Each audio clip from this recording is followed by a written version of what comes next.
Breaking news, we're following any moment now. President Obama is expected to make remarks there from the Roosevelt Room in the White House, rejecting plans to construct the Keystone XL pipeline.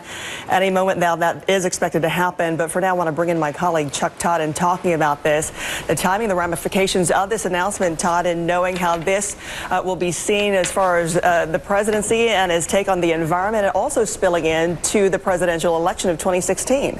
You know, it does. And what's been fascinating about this is that, you know, when this whole push first began by the company, TransCanada, to try to get this pipeline through a few years back, President Obama was essentially neutral on the project. And if you recall, Hillary Clinton was Secretary of State when it first began, where you had to have the State Department, because it was something that crossed borders. The State Department was involved in whether to preliminarily approve the plans to build this pipeline.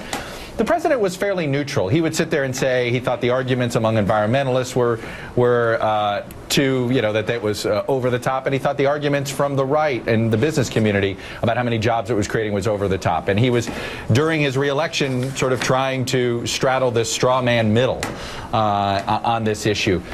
But the reason the president is where he is today, the reason Hillary Clinton is where she is today on this issue, goes to the environmental movement on the left.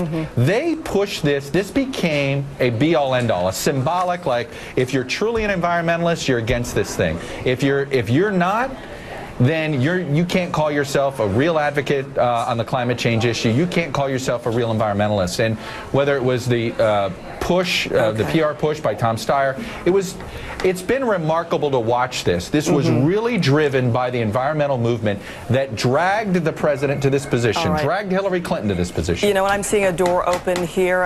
Chuck will